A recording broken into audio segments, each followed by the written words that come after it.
mid-18th century, amidst the rugged wilderness of southern France, a dark legend took form. From 1764 to 1767, an enigmatic and ferocious entity unleashed a reign of terror unlike any the locals had ever witnessed. With its immense size, fearsome jaws, and reddish fur marked with black streaks, the beast was said to have claimed over 100 lives, etching itself into the annals of myth and nightmare. The tales of the beast's savagery spread like wildfire, stoking fear and fascination throughout the kingdom. Armed with rifles and blessed weapons, scores of hunters ventured into the forest seeking to end the carnage. Yet, the beast eluded the best efforts of local hunters and even troops sent by the King of France himself. With each attack, the creature's legend grew, morphing into a symbol of the untamable wild and the mysteries lurking in the shadowed woods.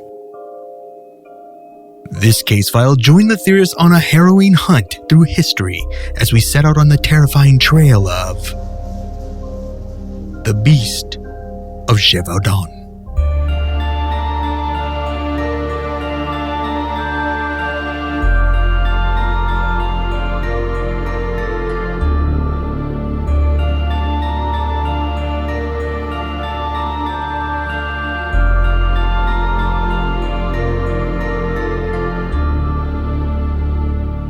Welcome to Alien Theorist Theorizing Case File 325.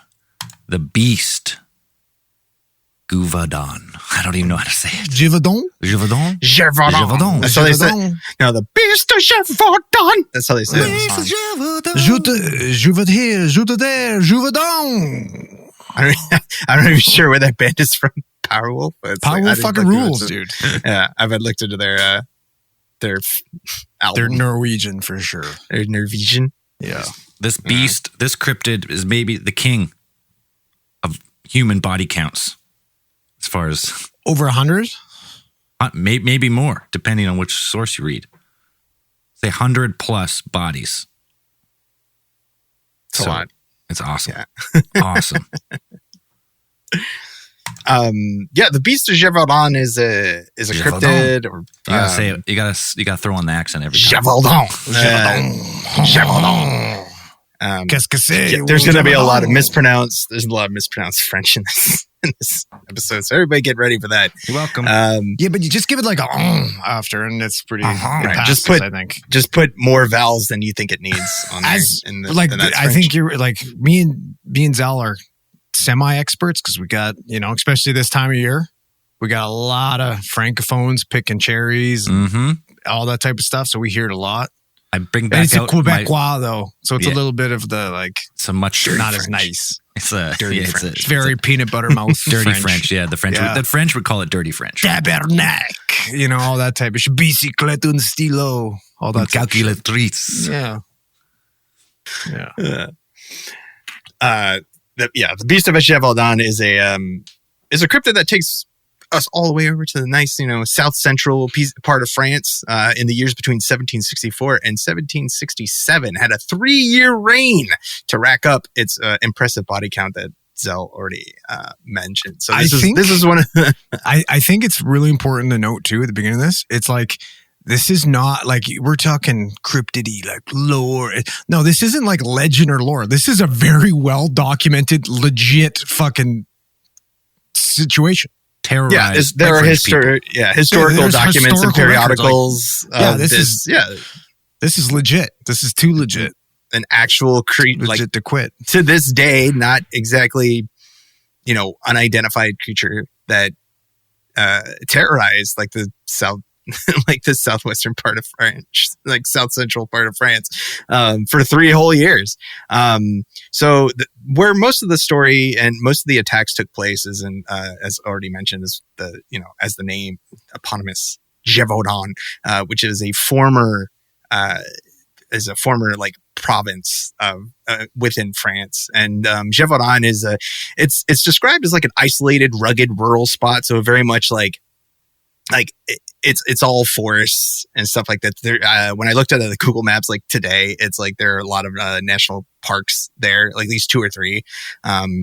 And it's definitely a place that you'd be like, yeah, if there was a dark forest that you would go in and find, dangerous beasts and stuff, like this is probably exactly where you would look. Well, so yes, it's just not very accessible. And so even like, hundreds of years later in World War II, it was like the center of the French resistance because it was so inhospitable that it was like it was easy. So it's super believable that there could be like a creature lurking in there and not have been seen prior, right? Like for sure. There's within, like, hide within the depths. Came out from the center of the earth, perhaps. Yeah, maybe. And specifically in the Gevaudan forest. Could We're be. gonna find out. During the at the beginning of the 16th century, like Gevaudan, like that actual area had been actually extremely wealthy. But after say it again, Gevaudan. That's Gevaudan. Gevaudan. But after there was like the numerous like religious civil wars that France had during that time, like it pretty much ruined that area of the country. And not to mention, like France during this specific they've been getting time, their asses kicked for a while. France has had like a real bad run. Isn't this like right after the 7 years? 7 Year War wasn't a good time for them. No. Yeah, no. Even like they've been taking L's. Yep, they lost to Prussia, they lost to the British, and they had lost pretty much most of their overseas colonies at that point. So they were like really hurting at that point. People not super happy. So the locals that lived in that area were pretty much living in the hills, and they made their daily bread by tending livestock. So that's why this is part of the reason probably why this one is so. You have this area where all of these young kids, women and stuff are tending these flocks, are tending their livestock like out in these isolated areas. And this is like, perfect opportunity for a bloodthirsty beast. Now, do you think like the young, like especially young kids and young women are tending to these animals because like their fathers have died recently in war and stuff like that? Or is this just like a kid's job?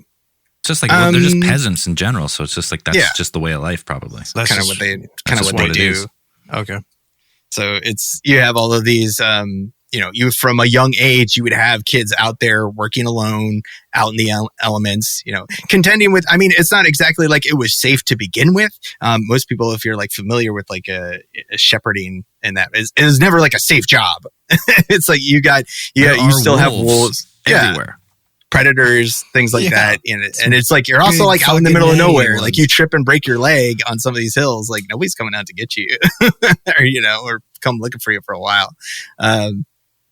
So the first appearance of this beast comes from a description in the summer of 1764 from a young woman who was caring for her cattle when this gigantic beast, she said, came bolting out of the forest. When she described the size of it, she said it was about the size of like a calf. And then it had like this what she marked as unusually broad chest. It was jacked. And this huge mouth full of what looked like she could describe as like canine looking teeth. And one of the characteristics that would carry over into most of the encounters was the fiery eyes that she described, like these glowing red eyes that she perceived this beast having. Like in appearance, also like this prerequisite for a beast. You gotta have glowing. You need the glowing red eyes. Yeah, you have them. How are people going to know you're a demonic apparition if you don't have fiery red eyes? Yeah, absolutely. Come on. On the outside, this beast like had this.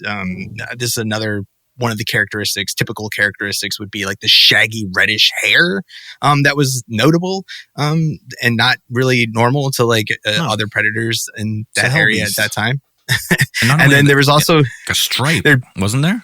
Yeah, there's like they described like this dark line running down the length of its spine. So like either like a darker line of hair running down there. Now this girl that had first sighted the beast, or this is the first like confirmed sighting that we have historically, she actually escaped thanks to the intervention of several large bulls that were in her flock and kind of, I guess, acting probably on instinct because from what I understand, like, cows and livestock, like they'll kind of band together, or perceive humans and dogs, people who work with them as, part of part of the flock, part of the herd, and they inserted themselves between her and the beast. So these large bulls kind of formed, or a circle around together, flying V style. Yeah. And I mean, they're probably more concerned with protecting themselves than they're. Yeah.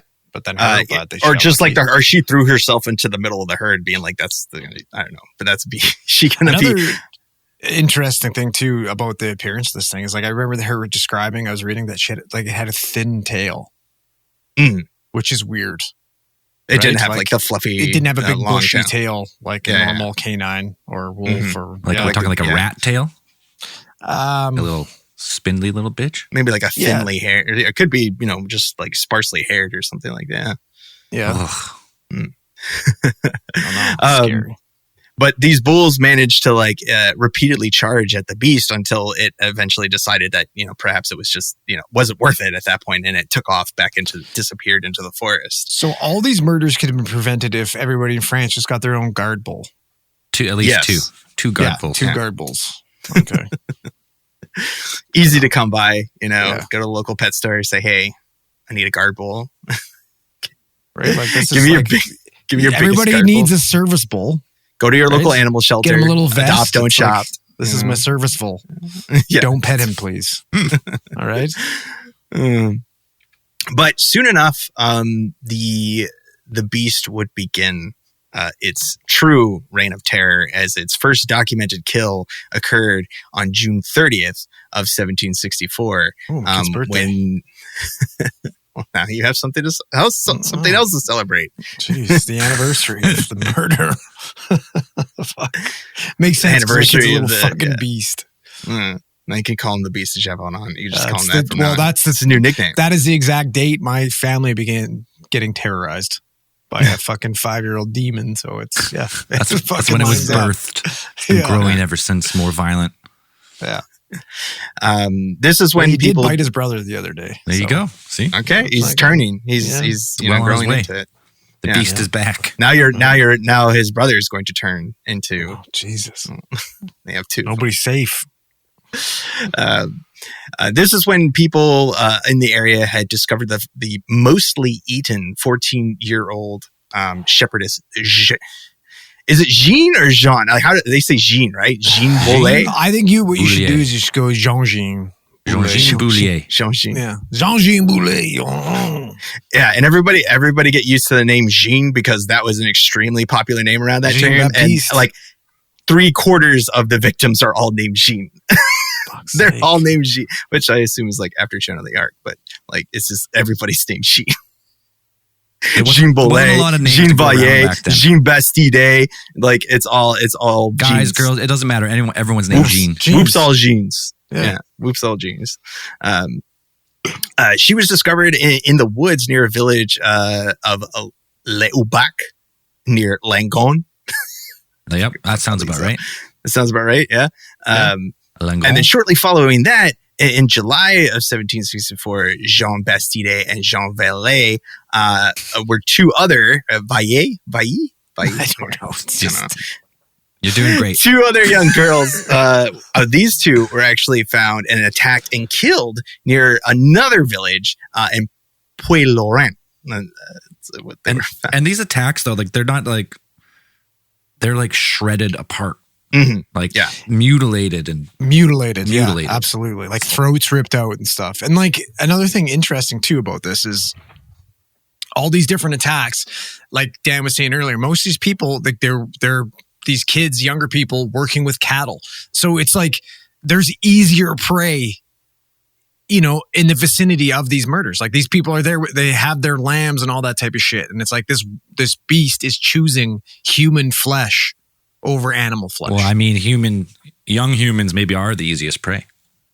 Maybe. Because I'm pretty sure one thing I read, or one documentary I watched, is guns, like muskets for the public, were outlawed in this region. Like peasants couldn't have guns for chance of uprising. Right. So all these people were not. Buddy, you're telling me this? What year is this? This is fucking 1760s. 17, and they were already trying to come for our guns. They already came for him. These guys didn't have any fucking guns. They took them. Well, I mean, they had muskets, so I mean, it's not as effective. But where was the NRA when you needed? So pretty much all they had were knives or like pikes or like anything they could fashion or whittle to protect the flock. So they're easy targets when you're 12 but not years to old. mention like you fucking. Hold on, beast! I gotta fucking load this musket. No, you back up. You get one shot. It's preloaded, so you would get one shot. Yeah, and no rifling, so you never know. Unless you're within like you're gonna be in the general. Yeah, put it in the general direction. You might be better off with a fucking sword or a knife than that. A nice sword musket would probably be especially because you'd be shitting your pants. That first shot's not hitting. Or you can't you're a badass. You can't get it lit. It's like no. Yeah, fuck. So you had the two girls in July of 1764, and then shortly after that, in August, they had several attacks during that month. Like, so you had like one, then there was like another two, and then like another several happening in this. You had, I guess one of the notable attacks from August involved the killing of another young shepherdess, young girl near the village of Chaudirac. And this one, like they said, like several other children had been attacked while tending livestock. So and as we go on, like people will, notice a pattern here that most of the victims, or like the intended targets of the beast are all pretty much like young girls and children. Like it's just, this thing is just going after what it perceives as easy prey or something else is driving it to do that. But that's what it seems to prefer. So in October 8th, later that year, 1764, pretty much like hours after a mauling, the beast was then seen at Chateau de la Beaune, stalking another herdsman. So, you had like groups of hunters were being dispatched from like villages. It almost became like a kind of just like a community event where all like groups of hunters, men, farmers were grouped together, I guess. I heard Gaston came in. Yeah, we'll get to that. Yeah. No one hunts like Gaston. Yeah. No one fights like Gaston. Yeah. And they said that the hunters, like after they had like, this mauling had occurred, whether they were attracted by screams or something like that, and identified that this was the beast that they had been seen or been heard about. They said that they followed the animal into like the estate's woods and tried to, flush it out into the open so they could kill it. And this is kind of where the beast kind of almost takes on like a supernatural flavor to it, as the hunters said that they shot a volley of musket fire into this creature, and that the creature like fell to the ground, but then rose up immediately after and just took off, like it hadn't even been shot. Did it bleed? You can't kill it. Didn't bleed. No blood. There's no mention of blood. So, yeah. It's weird though. Like it's like for me, the already supernatural part is like the prey, the victims. Like we have survivors. If we didn't have survivors and you were telling me this story, I would have been like, oh, this was some type of fucking creepy dude that had a fetish for killing fucking young kids. And they're blaming it on a beast because it's easier to fathom a beast being capable of mutilating, bodies in this way than a human being. But it's weird. Like you don't really like what kind of beast just basically, I don't know. It's like, it just doesn't fit to me like a predator. A predator is going to be going like, like you said, like their kids are small. It's going to be easier prey, but it's not, it's going to go for animals as well. You're going to see mutilated animals around, around. Well, trying to get at. If it's like on like normal instinct, you would think that like an animal wouldn't attack like a person. Like they probably have a stick. They have something that you would, they have a stick, a tool or something that would be like perceived as kind of like a threat. And they would just be able to pick off, young livestock would be the easier target. Well, maybe it's just like, because, everyone's heard those stories of like the bloodthirsty lions in Africa. Once they get a taste of like human what is it, blood. fucking Heart of Darkness. Heart in the Darkness or Heart of Darkness. Holy fuck, that movie's scary, man. Yeah. Or whatever it is. But like, so, and same with like bears. Every once in a while, there'll be a bear who kills a person and then. Especially when they're on cocaine. Cocaine bear. Yeah. But like when a predator gets a taste of human blood and realizes that it's easy prey, it becomes part of the meal plan. Right. Yeah. And this what's it area- perceived as being easy the to thing kill, on the menu right now is like fucking Well, kids. that's what it is. So this area is like, I mean, now there's pretty much 0 wolves in France. I looked it up. They say that maybe 1,000 in the whole country.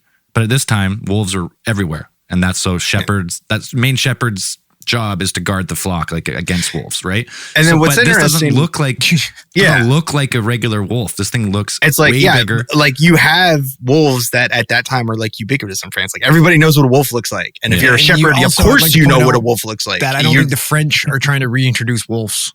Yeah. Okay, They're not Canada, fuck off with grizzly bears already. You're going to reintroduce grizzly bears in France? What? No, Canada's always had the Canada. no. They want to reintroduce wolves into what, Yellowstone? Yeah, and now they're reintroducing grizzly bears here. Or like we're not allowed hunting them. Well, there's no hunt, so they're just growing. No, well, you need the grizzly bears to fight the wild boars. Yeah, We the talked fucking about this. the battle We talked boars, about this. super boars. Yeah. Who's going to fight the super boars if not the grizzly bears? Like, It's true though. The grizzly bears are going to turn on us. Segue on bears. There's a grizzly bear that's claimed Big White as its territory. And it's fucking my brother-in-law works up there and sent me a couple pictures, and it is fucking terrifying. It's there. Like once a bear claims a territory, like it just roams around. Kill it with fire. You're gonna have to. It's gonna eat It's gonna eat someone. Just a matter of time. It's gonna be the beast of Big White soon. Yeah. Just fucking mauling people. Because what's gonna happen? You're gonna get tourists who know there's a grizzly bear. They're gonna go looking for the grizzly bear. They're gonna get a little too close. Yep. And it's over. Yeah. Case file 600, the beast of Big White. yeah. Hundreds of bodies by now. Yeah. Not just The government is tourists. the government is so lenient against this bear that it just lets it kill people because they don't want to kill it. They'd rather, the bear is more important than human life. All right. Yeah. That's terrifying. Anyways, Sorry. back to the beast. Yeah. Yeah, but I mean that's something that, lends weight to like kind of the interesting part of this is that everybody in France like knows what wolves look like. They, especially if you're a shepherd, you're working out there all the time. You know what a wolf looks like. You've seen a wolf probably at some point from far away or whatever. For sure. But seeing one of these up close, and people are like, that was no fucking wolf. Like that's not a wolf. What I saw.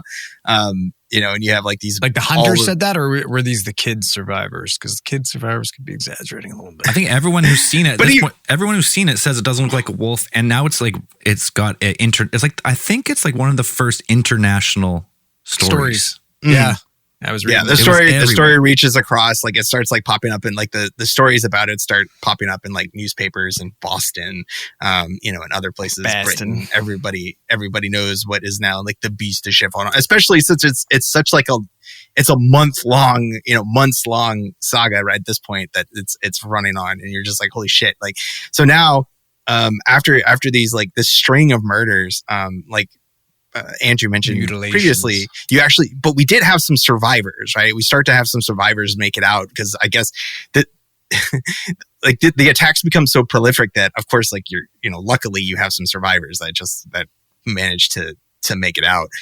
So on the 12th of January, 1765, as the attacks continue, you had a 10-year-old Jacques Portefeuille, and like I guess him and like 7 other friends or children from the village of Villeray were attacked by this beast. So, and it's said that he, Jacques fought the beast off with like a pike, like an actual pike, which apparently garnered him like a royal accolades from the actual king. Like he was actually recognized by the story of that. So I've read like a little more in depth version of it. Is one of his friends got taken.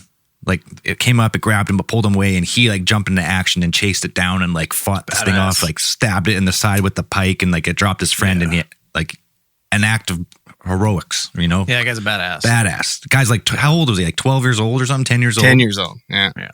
Fighting off the beast with a pike. Yeah. And I mean, he got officially recognized for that from the King Louis at the time, and he's gonna pay for his school. Well, he got free education out of it. King Louis is taking this whole series of events as another L for France because now the English, now it's in the papers in England. They're like, oh, France, they can't even protect their own citizens from, it's just like he hates. He just fucking it's hates just burning. But the thing about it too, there's no way they're going to be like, these guys are fucking crazy. They're exaggerating like crazy. There's no way this giant fucking man wolf thing. It's probably just a normal wolf. Just a wolf. These They can't even kill it. These pansies can't even fucking kill a wolf. Like, come on. And then there's another event later that year in August, where Marie-Jeanne Vallée was apparently walking with her sister, and the beast attacked both of them as like leaping out from the darkness of the forest. And Marie actually squared off against the beast with armed with nothing. Like it said, that was like a homemade spear. Like it wasn't even like a little lance, pocket spear. Yeah. And not even a steel tip, probably like a whittled wood. Yeah, tip just like a wooden spear that she had to wildling. manage to fend off this beast, and then she sent it, running away. Actually, managed she stabbed to it right in the chest. She put that thing in the chest, and so, like it. Like, what are we know wolves hunt in packs, right? Like, do we know that there's? What are the chances this is more than one beast? Because you got one that's getting fucking is basically Tupac, 9 shots, couldn't drop him. He took it and smiled. And then you got one that got poked by a stick and fucked off. Like, one of these things is not like the other. Possibly. It's like weakness, pointy sticks. No, or it gets injured, but it has regeneration. Yeah, as supernatural. Yeah, but one got shot a bunch, and one got stabbed by a 12-year-old by a stick, and then Marie here fucking poked him with a stick too. It's like she got him in the lung. Yeah, didn't like that. I thought it was interesting. Do you think she'd break the skin with a fucking little stick like that? If it's like a fucking whittled oak point, it's probably pretty strong. I don't know. Yeah. Like she was known as the Amazon after that, so maybe she was just like a little jacked girl. She was fucking just ripped. Made of Gevaudan is what they called it. Humans are way stronger. The average human is probably way stronger back then. You just fucking then? Yeah, for sure. Like like an average, just like a peasant, someone working in the fields. Maybe she's like from Arrested Development, like Anne, like low center of gravity. She's like a rock, just gets down real low and fucking jabs them. Hey, maybe that's what it was. When the bear attacks, you're supposed to jam the spear into like a rock and let it use its own weight to fall on it. Maybe she did something like that. Yeah. I mean, it's kind of funny that it's like she managed to wound the beast and like it took off, and she didn't really get anything. She got known as the Amazon, but didn't really get any like got called an Amazon. Yeah, they're like, you're an Amazon, beast, made of Gevaudan, and then he had Jake's got like a whole free ride scholarship for that shit, and she pretty much only got officially recognized for it with like a statue in 1995. Like it took that long to get like a statue made of her, which is a pretty cool statue. This is a symbol of the time. She was female. Yeah. Yeah. I was like, she's a woman. We don't need to send her to school. What she need to know? Nothing. Nothing. Know how to wash clothes. And make wine. Make croissant. Croissant. But, like we said before, we mentioned that the king had taken serious interest in this. So, in that interest of the saving his people and trying to combat the threat, he dispatches his 71-year-old gun bearer, Francois Antoine. And so, this guy, he is a professional wolf hunter. Like that's his job. And he was known as the king's at the time. Like he held the position of the king's lieutenant of the hunt. So it's like awesome title. I didn't see any. I didn't see any picture representations of the guy, but in my head, it's like dude with an eye patch and like scarred up and like nice sweet gray ponytail and like one of those like sweet French overcoats, like revolutionary overcoats and everything. Yeah, it's just like walking out of there. I will take care of this wolf. And so they sent him down there along with his son, and I think like a number of other like royal hunters, that they had in the bullpen. I assume, and then I guess he arrived in late June of 1765, and then with his team and his son, and then like everybody was like celebrating that they were coming down there. It's probably everybody knew that they were coming, so they're like, yes, like finally, like somebody's signing autographs on his way into the forest. Like, this is what like Gevaudan would look like coming in there. Yeah, this thing will be dead in a week. Yeah, he goes into the local tavern, puts his boots up on the table, and just like, we'll take care of this.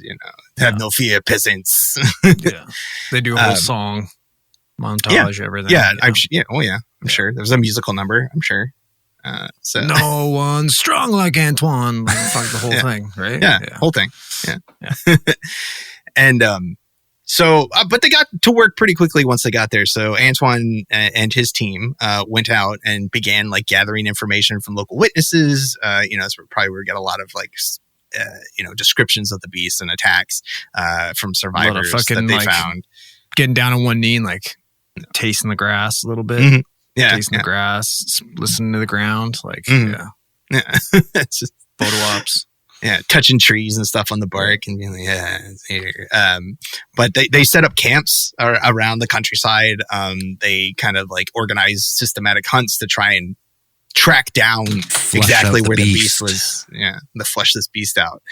So throughout July and August of that year, they conducted several hunts, like official hunts, and they found signs of the beast, which they reported as finding tracks, partially eaten prey.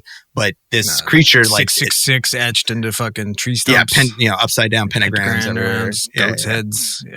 Yeah, glowing demon fire wherever going on the tracks. Yeah, I'm sure. Yeah.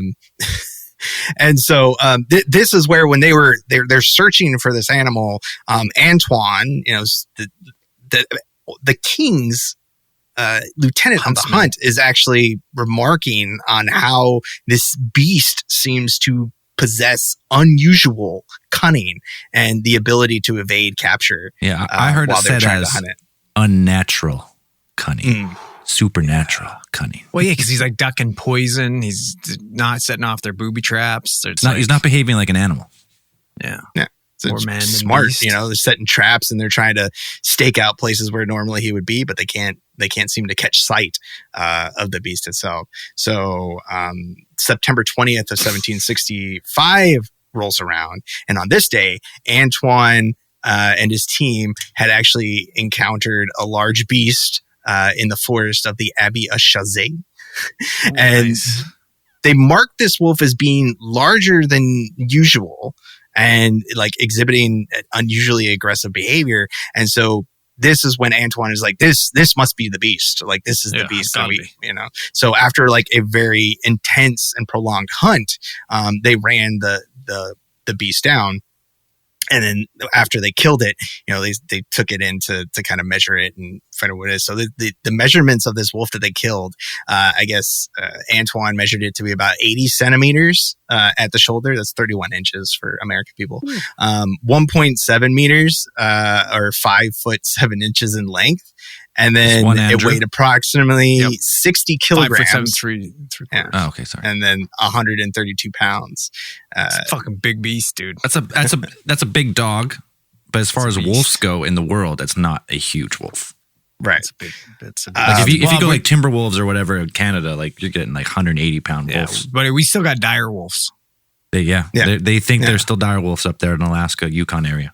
Like some of them are so big, fucking 200 pounders.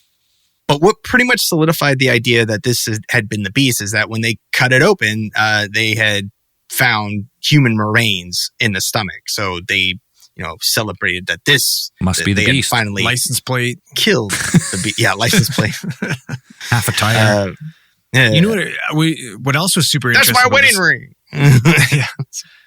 Super interesting about this too is like when they were doing their little, post-mortem on this thing. They found the human remains, but they also found that it had a dew claw, which is a bit bizarre because wolves don't have dew claws. They don't? Like, no. Oh. Domesticate, like dogs have dew claws. Interesting. Yeah. Where does the dew claw come from in de-evolution of the wolf? Yeah, it's interesting. I was trying to do some kind of reading on the fly about that, and it sounds like it started mostly from herding animals, herding dogs got them, but I didn't get that far. It's a lot of reading. Yeah, it's a lot because the dew claws is useless. A lot of times they remove them because they get like broken off. But it's not like I was reading that it's some dogs still have like active dew claws. Interesting. Yeah. So they took this wolf's body and they preserved it, and they took it to the Palace of Versailles, where they presented it to Louis XV. And the king and his court were satisfied that this was the beast, that the beast had been slain. This will appease Antoine, the papers. By the will of the king. Papers. Yeah. And, they rewarded Antoine handsomely for his efforts, and then they went about their day. And they thought that it was over. They thought the terror of the beast of Gevaudan was over, that they had well, it is, right, Dan? Everything's good. Everybody's happy and everything's peaceful. It was the end. France? Question mark. The news gets out. News gets out to the public. All the peasants working those fields relax a little bit. Yeah, the beast is dead. The beast is dead. Yeah. Nothing to worry about. You had the fade to black. You had the cursive, the red cursive. La fin? Question mark. Yeah. Meanwhile, the ground where the beast was buried starts to shift a little bit. They should have burned the remains, and they didn't. Should have burned the body. You're right. Yeah, perhaps they celebrated too early, and we'll get to that after the break. Quick break. Be right back. We're back. So the people of France celebrated a little preemptively when they had their hero Antoine slay what seems to have been just either the first beast, or it wasn't the beast at all. Because despite that successful hunt and people celebrating, his success, attacks resumed in December of 1965. And this led people to doubt that he hadn't even killed the beast of Gevaudan. Yeah, how long did they kind of just a few months subside for? It's like, just only a few that months. was September. Yeah. Like they killed the first kill was in September, or the beast that they killed was killed in September. So just they had a few months of relative peace, or relative quiet, and then as the beast rebuilt itself, right, in the underworld before emerging once again. Yeah, summoned another one from the hellmouth. All likely. And so, I think Antoine was taking a bunch of flack for this. It was just you didn't even kill the real beast. You didn't do anything. And I mean, this makes the crown even more weak at this point, because it's you can't even take care of your own people.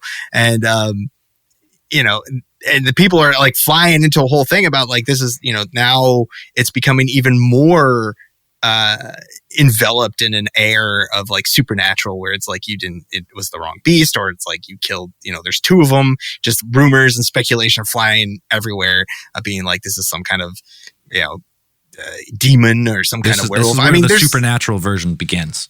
Right. And they have these things of being there were some reports that this thing was walking on two, or people had seen it walking on two legs. This thing looked like it had these so it's long, a lichen. What is it? Lycanthrope. Yeah, werewolf. Yeah. There was also descriptions. I remember a couple of them being it had these long, dark nails. It wasn't claws, and they didn't describe them like claws. It was almost it's you would have nails on a hand that these beast was wielding, using to attack its That's prey. when you see those fucking videos, or not videos, or pictures, memes, whatever, but with the fish with human teeth. And it's so unnerving. You're what the fuck? And so by mid 1776, the frequency of the attacks even increased. More victims were reported. Appetite increases. These kills became even more gruesome, and that the people continued to describe this reddish, shaggy-haired, blazing red-eyed beast with unusual strength and unnatural aggression. The rumors of this time now start to say that the beast went for decapitation, would rip the throat and just pull the head off of pull the whole thing. That just was ripping. It's wasn't even eating them. It was just ripping them apart, just killing for fun. Was mad, really mad. And of course, the Catholic, the religious people are getting in on it, because now you got priests and preachers and all the churches being this is a plague sent by God for the sins of man. And so everybody's freaking out about that it's okay, this is some kind of demon or some kind of holy punishment that we're suffering for some sort of transgression. And it's out there.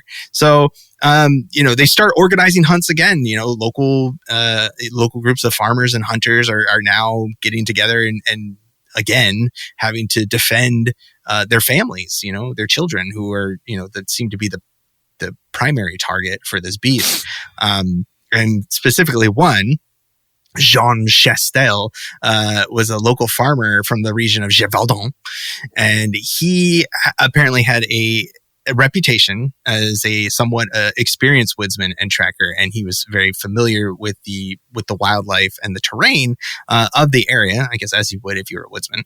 And so, like, he was, participating in these community efforts and these groups of hunts to try and like find this beast. And so this is where it's kind of agreed that the beast, or the legend of the beast, comes to an end, because it's said that Jean Chastel on one of these hunts, like he prepared in a very unique manner, and it was saying that on this specific night, he had spent all night just like doing speaking prayers over a Bible, and then he actually was said to have used a special weapon. You can guess what it is. A little bit of silver involved in this one? It was said that he had a rifle that was loaded with special bullets made from silver, that had been blessed by a priest.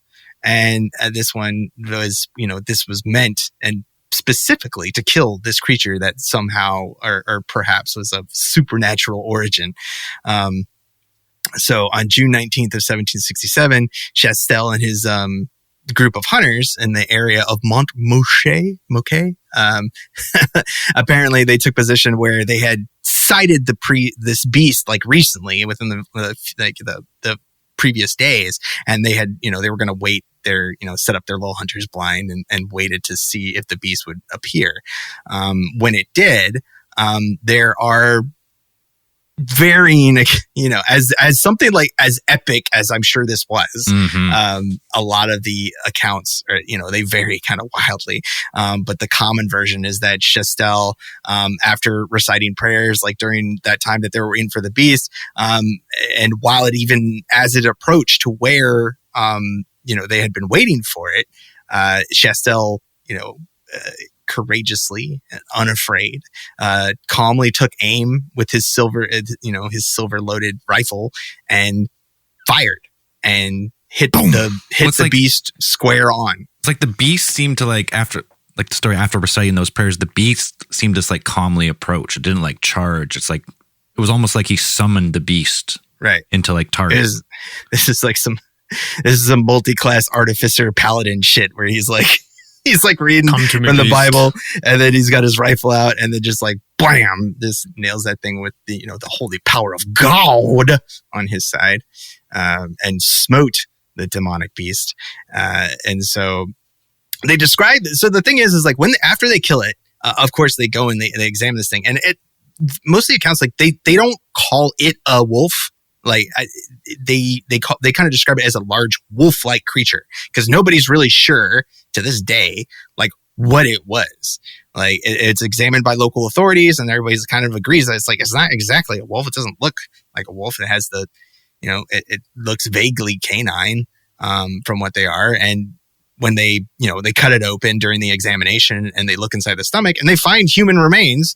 And so they're confirming again that you're okay, this is definitely, it's a weird looking fucking thing. And this is the thing that was, attacking our people. And so, being described as just its body, looking at it, this thing was unusually large and powerful. And it's in having the reddish fur that a lot of the witnesses had described. This pretty much solidified everybody's idea, that the conclusion that this was the beast of Gevaudan, and they had killed it finally. And especially after this, the attacks stopped. So, that was it. That was the beast of Gevaudan. It was a beast-like creature, but not... Or a wolf-like creature, but they never really call it a wolf. Well, it's funny because it was they say a wolf-like creature, but it was never confirmed to be a wolf. Now, there are some theories on what it might have been, which is interesting. Yeah, werewolf. or werewolf. Or werewolf. Subadult lion. Yeah, that's one of them. Which is super interesting because when you go back to the initial descriptions with like the red shaggy hair, the stripe down its back, the thin tail, another person remarked too that like when it was attacking, like the survivors were saying, it used its hands a lot, which doesn't really track for wolf, but it would track for a big cat. And then again, like going for the necks, ripping the necks out and stuff like that. It's like, apparently at this time there were a lot of menageries and stuff around France where they would have, like, they took an interest in science and different animals. So there would be lions, and it, like, being a subadult lion, it's kind of in that between stage, right? So a lot of people would see a lion and recognize that big mane and be like, oh, yeah, it's obviously a fucking lion, but a subadult lion doesn't really have that mane yet, right? Yeah. So you can kind of see where people not being entirely used to what a lion would look like, a lot of them being peasants, not being well learned, I don't think it's too far a stretch, too far of a stretch. And then another interesting one too, apparently, like the wealthy people who would use hunting dogs would apply like boar's hides and stuff to their hunting dogs as armor to protect their dogs, cool. Right? And it's like maybe this was one of these hunting dogs that would have been rabid, or was it being trained and being sicked on people? Like, was there a serial killer out there using their dog to kill people? That's fucked up. That's right. That's fucked up. That's fucked up, boys. I mean, the lion, go back to the lion, because at this point, we're like, people are in Africa. People are taking those animals all over the world. Taking them to zoos and traveling. Been doing it since Roman times, yeah. Yes, because so to one get out, maybe, right? And now it's not in its natural habitat. It doesn't know what to eat. It finds the first like easy prey, gets a taste of that blood, and then that's the prey. Well, and then they talk like they're smart. Well, I don't know. Well, lions usually hunt in packs like wolves, though. But I mean, I think when you take an animal out of it just adapts to, it does what it can to survive. So if it's just by himself. But at some point it starts killing for fun, which cats have been known to do, like kill for the enjoyment of killing. Especially house cats. Being like the reddish fur, like the first thing that came to my head was like, oh, it's like, it sounds like one of those maned wolves, but those live in like South America. They live in like Argentina.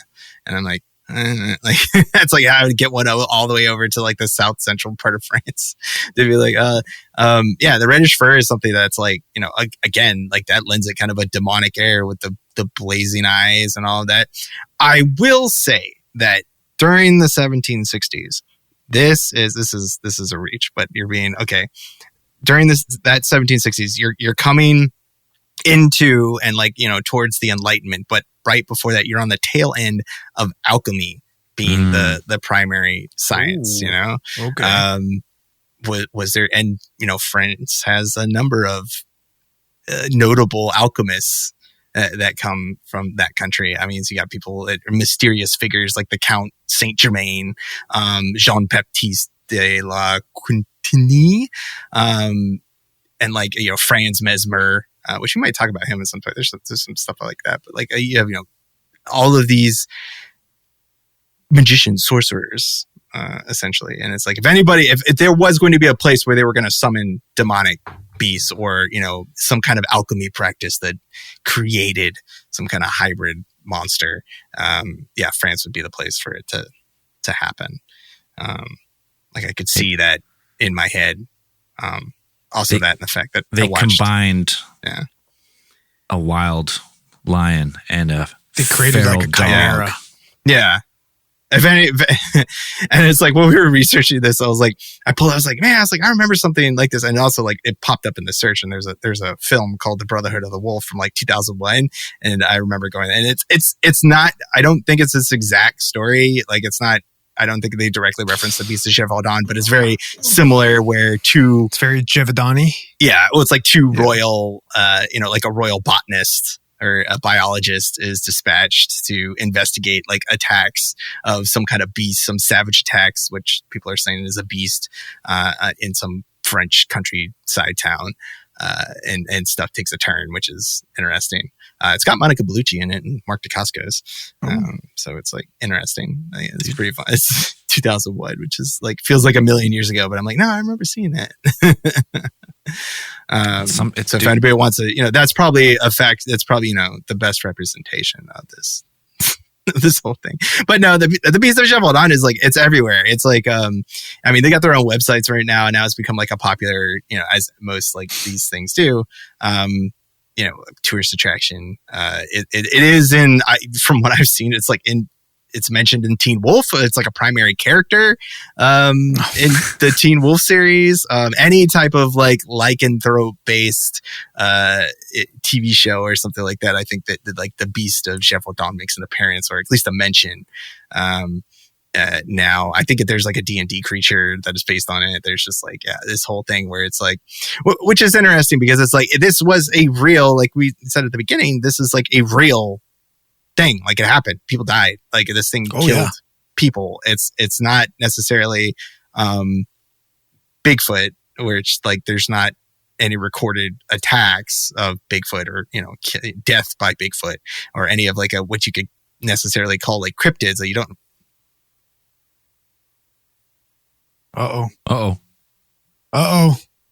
Did the Beast of Gevaudan get him?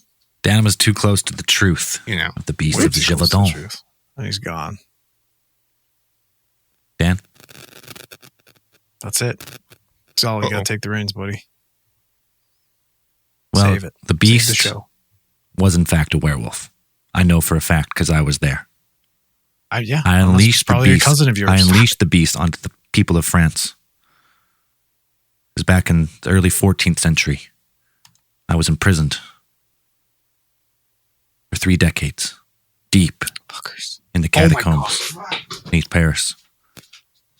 And for years, was it one of those places with all the skulls? Yep. Yeah. Down there.